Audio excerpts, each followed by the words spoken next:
BRS అధినేత తెలంగాణ తొలి ముఖ్యమంత్రి లేఖకు సంబంధించిన పూర్తి సమాచారం మా ఇన్పుట్ ఎడిటర్ సీతారామరాజు అందిస్తారు. రాజు, లేఖలో ఉన్న ప్రతి అక్షరం కూడా తెలంగాణ ప్రజలందరికీ అలాగే దేశానికి మొత్తానికి తెలిసిన విషయం.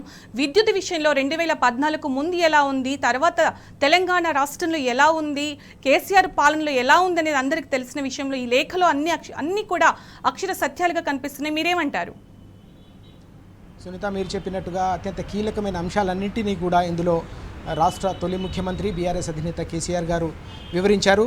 విద్యుత్ కొనుగోలు ఒప్పందంతో పాటు విద్యుత్ కేంద్రాలకు సంబంధించిన నిర్మాణంపై విచారణ జరుపుతున్న జస్టిస్ నరసింహారెడ్డి కమిషన్కు 12 పేజీలతో కూడిన లేఖను కొద్దిసేపటి క్రితమే తెలంగాణ తొలి ముఖ్యమంత్రి బీఆర్ఎస్ అధినేత కేసీఆర్ గారు రాశారు. ఇందులో కీలకమైన అంశాలను ఆయన ప్రస్తావించిన పరిస్థితి చాలా స్పష్టంగా కనిపిస్తుంది. తెలంగాణ రాష్ట్రం ఏర్పడే నాటికి ఏ విధంగా ఆదిలాబాద్ నుంచి మొదలుకొని ఆలంపూర్ వరకు తెలంగాణలోని పల్లెలు పట్టణాలే కాకుండా పారిశ్రామిక రంగం కూడా ఏ విధంగా చీకట్లలో మగ్గిందో, ఆ తర్వాత విద్యుత్ రంగంలో వెలుగులు నింపడానికి రాష్ట్ర ప్రభుత్వం 10 ఏళ్ల పాటు ఏ విధంగా ప్రణాళికాబద్ధంగా పారదర్శకంగా ప్రయత్నాలు చేసిందో అన్ని అంశాలకు సంబంధించిన వివరాలతో కూడిన లేఖ ఇది. ఇందులో అనేక కీలకమైన అంశాలు ఇప్పటికే మనం చూసాం. ఇందులో మరో కీలకమైన అంశాన్ని కూడా ఇక్కడ మనం ప్రస్తావించాల్సిన అవసరం ఉంది. ఈ లేఖలో అన్నిటికంటే ముఖ్యంగా థర్మల్ విద్యుత్ కేంద్రాలు 2 రకాలుగా ఉంటాయనే విషయాన్ని కూడా ప్రస్తావిస్తూనే సబ్ క్రిటికల్ అలాగే సూపర్ క్రిటికల్కు సంబంధించిన అంశాన్ని కూడా ప్రస్తావించిన పరిస్థితి కనిపిస్తూ ఉంది. సబ్ క్రిటికల్ అనేది పాత టెక్నాలజీ లాగా, సూపర్ క్రిటికల్ అనేది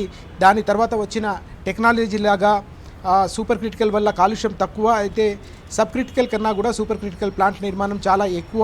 తెలంగాణ కొత్త విద్యుత్ కేంద్రాల నిర్మాణం ప్రారంభించే 2014 నాటికి భారతదేశంలో సుమారు 90% థర్మల్ విద్యుత్ కేంద్రాలు సబ్ క్రిటికల్ పద్ధతిలోనే నిర్మాణమయ్యాయనే విషయాన్ని కూడా ఇందులో ప్రస్తావించిన పరిస్థితి కనిపిస్తూ ఉంది. కొత్తగూడెంలో ఉన్న కొత్తగూడెం థర్మల్ పవర్ ప్లాంట్, అలాగే భూపాలపల్లిలో ఉన్న Kakatiya thermal power plant, Ramagundam thermal power plant, అలాగే ఆంధ్రప్రదేశ్లోని విజయవాడ థర్మల్ పవర్ ప్లాంట్, అలాగే ఇవన్నీ కూడా సబ్ క్రిటికల్ పద్ధతిలో నిర్మాణమైనవే. వెరసి దేశంలోనూ ఎన్టీపీసీలు పరిధి లోపల కూడా 90% థర్మల్ ప్లాంట్లు సబ్ క్రిటికల్గానే, 1-2 మాత్రమే సూపర్ క్రిటికల్ విద్యుత్ కేంద్రాలు ఉన్నాయనే విషయాన్ని కూడా ఈ లేఖలో కేసీఆర్ గారు ప్రస్తావించిన పరిస్థితి చాలా స్పష్టంగా కనిపిస్తుంది. 2015లో కుదిరిన ప్యారిస్ ఒప్పందంలో భాగంగా భారత్ చేరిన కారణంగానే దేశంలో సూపర్ క్రిటికల్ థర్మల్ కేంద్రాలను ప్రోత్సహించాలనే ఆలోచన తెరపైకి వచ్చిందనే అంశాన్ని కూడా ఈ సందర్భంగా ఈ లేఖలో ప్రస్తావించిన పరిస్థితి కనిపిస్తూ ఉంది.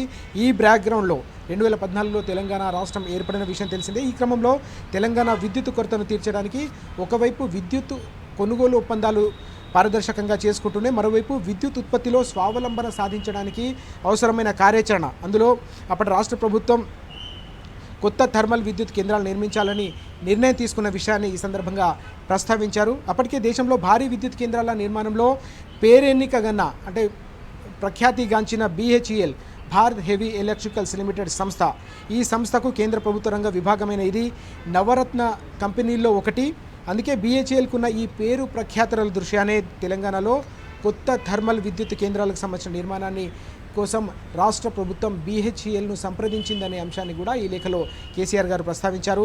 మా రాష్ట్రానికి విద్యుత్ అవసరం చాలా ఎక్కువగా ఉంది, సత్వరమే విద్యుత్ కేంద్రాలకు సంబంధించిన నిర్మాణం కూడా జరగాల్సి ఉంది, ఈ క్రమంలో మీరు చేయగలరా అని చెప్పేసి వారిని ఆరా తీసిన విషయాన్ని ఈ సందర్భంగా లేఖలో ప్రస్తావించారు. దానికి BHEL వారు ఇచ్చిన సమాధానాన్ని కూడా ప్రస్తావించిన పరిస్థితి ఉంది. మా వద్ద సబ్ క్రిటికల్ విద్యుత్ కేంద్రాలకు సంబంధించిన నిర్మాణానికి సంబంధించిన సామగ్రి సిద్ధంగా ఉంది, ఒకవేళ మీకు అత్యవసరం ఉంది గనక దాంతో 2 ఏళ్లలోనే మీకు మనుగురులో 1080 మెగావాట్ల భద్రాద్రి థర్మల్ పవర్ ప్లాంట్ నిర్మించి ఇవ్వగలం. అలాగే కొత్తగూడెంలో కూడా ప్రతిపాదించిన 800 మెగావాట్లకు సంబంధించిన 7వ దశను మాత్రం సూపర్ క్రిటికల్ టెక్నాలజీలో ప్లాంట్ను 4 ఏళ్లలో ఇవ్వగలమని చెప్పేసి BHEL సమాధానం ఇచ్చిన విషయాన్ని కూడా ఈ సందర్భంగా లేఖలో కేసీఆర్ గారు ప్రస్తావించిన పరిస్థితి కనిపిస్తోంది.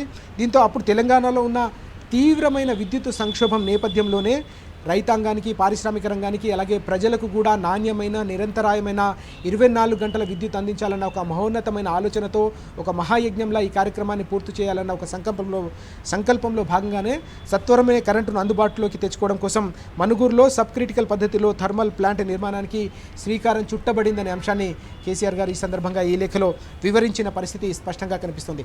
ఇక్కడ మరో కీలకమైన అంశాన్ని కూడా కేసీఆర్ గారు ప్రస్తావించారు. ఇందులో అసాధారణమైన పరిస్థితుల్లో కొన్ని అసాధారణమైన నిర్ణయాలు తీసుకోవాల్సి వస్తుంది. కరెంటు విషయంలో ఆనాడు తెలంగాణలో అలాంటి అసాధారణమైన పరిస్థితులే ఉన్నాయి. దశాబ్దాల పాటు తెలంగాణ చీకట్లో కొట్టుమిట్టాడింది కాబట్టి అసాధారణమైన నిర్ణయాలు తీసుకొని సాధ్యమైనంత త్వరగా తెలంగాణలో వెలుగు జిలుగులు నింపాలి. తెలంగాణ ప్రజల జీవితాల్లో తెలంగాణ రాష్ట్రం భవిష్యత్తులో కూడా అంధకారం కాకుండా పూర్తి స్థాయిలో ఒక పటిష్టమైన కార్యాచరణలో భాగంగానే ఇలాంటి కీలకమైన నిర్ణయాలు తీసుకున్నామనే అంశాన్ని కూడా కేసీఆర్ గారు ఈ లేఖలో ప్రస్తావించిన పరిస్థితి కనిపిస్తూ ఉంది. ఇందులో 2014 వరకు కూడా అమల్లో ఉండే 12వ పంచవర్ష ప్రణాళిక కూడా సబ్ క్రిటికల్ థర్మల్ ప్లాంట్లకు సంబంధించిన విషయంలో నిర్మించుకోవచ్చని పేర్కొంది తప్ప ఇక్కడ కూడా మరో విషయం చెప్పలేదనే విషయాన్ని కూడా ఈ సందర్భంగా చెప్పారు. మీరు 11/6/2024 రోజున నిర్వహించిన విలేకరుల సమావేశంలో ఏ విషయాన్ని పరిగణలోకి తీసుకోకుండా భద్రాద్రి సబ్ క్రిటికల్ థర్మల్ స్టేషన్పై విపరీత వ్యాఖ్యలు చేశారనే అంశాన్ని ఈ సందర్భంగా కేసీఆర్ గారు వ్యాఖ్యానించిన అలాగే ప్రస్తావించిన సందర్భం స్పష్టంగా మనకు ఈ లేఖలో కనిపిస్తూ ఉంది. ఇక న్యాయ ప్రాధికార సంస్థలైన ఉభయ రాష్ట్రాలకు సంబంధించిన ఈఆర్సీలు అన్ని రకాల పరిశీలనలు జరిపి ఇచ్చిన ఆమోదాలపై తిరిగి ఎంక్వైరీ జరపాలన్న ఆలోచన దురదృష్టకరమనే అంశాన్ని కూడా ఈ సందర్భంగా కేసీఆర్ గారు ఈ లేఖలో ప్రస్తావించిన సందర్భం కనిపిస్తోంది. ఛత్తీస్గఢ్కు చేసుకున్న ఒప్పందానికి సంబంధించిన అంశాన్ని కూడా ఇందులో ప్రస్తావించారు. అందులో కూడా ఎలా జరిగింది, ఎలాంటి అంశాలను పరిగణలోకి తీసుకొని నిర్ణయం తీసుకున్నారనే అంశాన్ని కూడా ప్రస్తావించిన సందర్భం మనం చూస్తున్నాం. ఛత్తీస్గఢ్తో తెలంగాణ పీపీఏ చేసుకున్న 2014 సంవత్సరంలోనే తమిళనాడు టెండర్ పద్ధతిలో విద్యుత్ కొనుగోలు ఒప్పందం చేసుకుందనే అంశాన్ని ఈ సందర్భంగా కేసీఆర్ గారు ప్రస్తావించారు. దాని యూనిట్ ధర ₹4.94.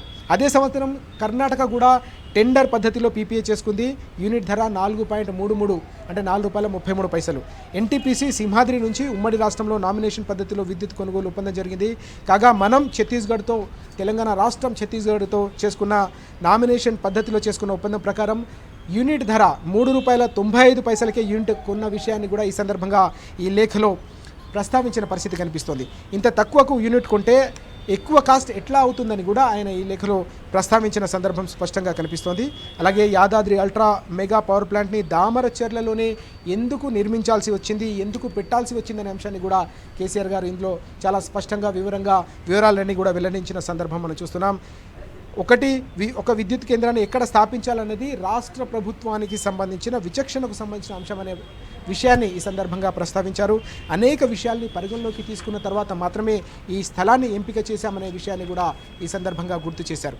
అలాగే తెలంగాణ దక్షిణ ప్రాంతంలో ఉన్న మహబూబ్ నగర్, రంగారెడ్డి, నల్గొండ జిల్లాలో ఒక్క భారీ విద్యుత్ కేంద్రం కూడా లేదు అనే విషయాన్ని కూడా ఈ సందర్భంగా ఈ లేఖలో ప్రస్తావించారు. విద్యుత్ కేంద్ర నిర్మాణం అంటే అది కేవలం విద్యుత్ ఉత్పత్తికి సంబంధించిన వ్యవహారం మాత్రమే కాదు. ఆ ప్లాంట్ నిర్మాణం వల్ల పూర్తి స్థాయిలో ఆ ప్రాంతంలో ఒక ఎకానమీ డెవలప్ అవుతుంది, ఎకనామిక్ యాక్టివిటీ అనేది ప్రారంభమవుతుంది. ఆర్థికంగా ఆ ప్రాంతం సమగ్రంగా అన్ని కోణాల్లో అన్ని దిశలా కూడా ఎంతో అభివృద్ధి చెందుతుంది. కాబట్టి ఆ ప్రాంతాన్ని ఎంపిక చేశామనే విషయాన్ని కూడా ఈ సందర్భంగా గుర్తు చేశారు. ఉదాహరణకు ఎన్టీపీసీ ప్లాంట్ కారణంగా రామగుండం ఏ విధంగా అభివృద్ధి చెందింది మన కళ్ళెదుట మనమంతా కూడా చూస్తున్నాం.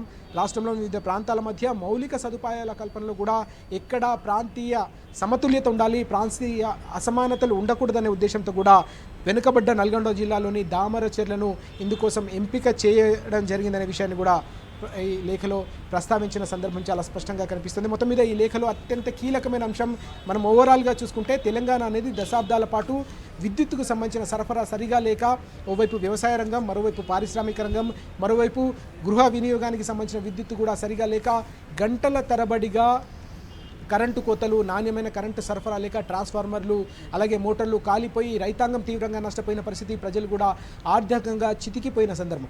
ఈ క్రమంలోనే ఒక రాష్ట్రం అన్ని కోణాల్లో అన్ని రంగాల్లో కూడా పురోభివృద్ధి సాధించాలంటే విద్యుత్ అనేది అత్యంత కీలకం. కాబట్టి విద్యుత్ రంగాన్ని అత్యంత ప్రాధాన్యత రంగంగా తెలంగాణ సాధించిన క్రమంలో తీసుకొని కోట్లాది మంది ప్రజల ఆకాంక్షలను నెరవేర్చడానికి, తెలంగాణ ప్రజల జీవితాల్లో వెలుగులు నింపడానికి, తెలంగాణ రాష్ట్రాన్ని వెలుగుల వైపు నడిపించడానికే ఒక సమగ్రమైన పటిష్టమైన ప్రణాళికను రూపొందించుకొని అందుకు అనుగుణంగా అత్యంత పారదర్శకంగా పూర్తి స్థాయిలో కార్యాచరణను అమలు చేశాం. కాబట్టి తెలంగాణ దేశంలోనే విద్యుత్ రంగంలో అసాధారణమైన విజయాలు సాధించింది.